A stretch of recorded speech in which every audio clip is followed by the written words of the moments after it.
Hey, what's up, guys? It's Pete here with MixBetterNow.com, and we are continuing in my mix bus processing series we have going on. This is part 2. For those of you just tuning in, please do me a favor. Please hit subscribe. Please hit like, and please sign up for the email list. We got lots of free stuff for you. Okay. In the last video, we left off on the VBC rack that I have going after my my virtual console collection and after my SSL G-Bus compressor. So next up is my first EQ in the chain, which is the Trident A-Range from Universal Audio. Now, for the first EQ, for any of the EQs, it does not matter what EQ you're using, okay? Just the concept is what I want to drive home here. I want to emphasize, which frequencies that I'm addressing. What I'm doing is I'm engaging the high-pass filter here at 25 hertz to remove any sub-frequencies and any low-end rumble that I have going on. I am cutting about 2.5 dB of 500 hertz. 500 hertz is very often that boxy, nasally frequency that is unpleasant. It can build up over the course of a mix, so I always like to take some of that out on my mix bus. And then I have a very slight, it's an 8K shelf. I'm boosting that about 0.5 dB. I often will do an 8K shelf or a 10K shelf depending on the session. But I'm going to play a little bit of this for you, and we'll bypass it in and out and see what it sounds like. Also, just to show you what that 500 really sounds like, I'm going to emphasize it and I'm going to boost it, and then I'm going to pull it back to where I have it so you can hear just how much of that nastiness we're getting out. All right. The year was 1968. The Beatles, Otis Redding, Gladys Knight. Another school in the Garden State. 2 was having their prom tonight.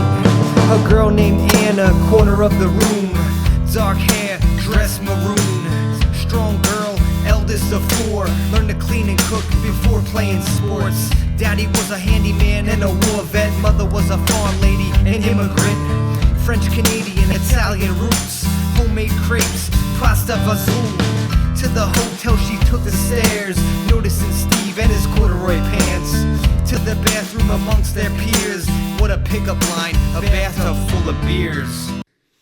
All right, so to my ear, what that's doing is, we're using the high pass filter to take out some of those sub frequencies, the low end rumble. Removing 500 hertz is getting rid of that nasally boxy sound, and we're just putting a little bit of shine on it with that 8K shelf. Okay. Next up in the chain, I have another EQ. Here I'm using this is the Brainworks, it's the BX Digital V3. This is the new version of the digital. It was the V2, now it's the V3. And what this is just basically a mid-side EQ. Can also be used in stereo mode. And it's a very, very powerful EQ processor that can do a lot of neat things, but all I'm really using it for here is its mid-side capabilities and for its unique thing here called the Mono Maker. I guess I'll start with the Mono Maker. For those of you who don't know what a Mono Maker is it's simply a feature where whatever frequency you set that to, all the audio beneath that is going to be summed to mono. Okay, so I have it set to 100 hertz. And the reason I have it set to 100 hertz is I want all of that low end to be really tight and straight up the middle. Certain things like your kick drums, snare drum, bass guitar, I want the majority of that, kind of coming like straight up the middle. There's exceptions to that, obviously. If you're doing an EDM track or something where you might have like a synth bass that's in stereo and it's out wide, you might not want to use this, but for this track, I feel it's appropriate. I'm also doing some filtering. For my mono filtering, I'm taking out 30 hertz with a 12 dB per octave slope. And on the sides, I am taking out 100 hertz with the same slope, okay? Now, the reason I'm taking out more on the sides is because there is less low-end information going on the sides, so I can remove more of it without missing any of that low-end it imparts, okay? So what I'll do here is, again, I will bypass it in and out and let you hear what it sounds like. The year was 1968. The Beatles, Otis Redding, Gladys Knight. Another school in the Garden State. 2 was having their prom tonight. A girl named Anna, corner of the room. dark hair, dress maroon. Strong girl, eldest of four, learned to clean and cook before playing sports. Daddy was a handyman and a war vet. Mother was a farm lady, an immigrant. French, Canadian, Italian roots. Homemade crepes, pasta fazool. To the hotel she took the stairs, noticing Steve and his corduroy pants. Okay, so we're doing some, some slight moves on this, but nothing crazy, nothing dramatic. All we're doing is we're really cleaning up the low end, and then I'm using the mono maker to set everything underneath 100 hertz and put it straight up the middle. Again, you could do this with any EQ. It doesn't have to be a mid-side EQ. If you only have a stereo EQ, just set it to whatever sounds good, where you're not losing, your low end when you're rolling it off. Actually, let me show you what it sounds like, and I'll just solo it real quick. Here is the mono section. The year was 1968. The Beatles, Otis Redding, Gladys Knight. Another school in the Garden State. Two was having their prom tonight. A girl named Anna, corner of the room, dark hair. Okay, so when I take that out, you're not really noticing that anything's gone, but we are cleaning up the bottom that way. And then on the sides here, you'll hear there's not a whole lot of low-end information on the sides, which enables me to be able to go to 100 hertz. The year was 1968. The Beatles, Otis Redding, Gladys Knight. Another school in the Garden State. Two was having their prom tonight. A girl named Anna, corner of the room, dark hair, dress maroon. Okay, and then I'll back in.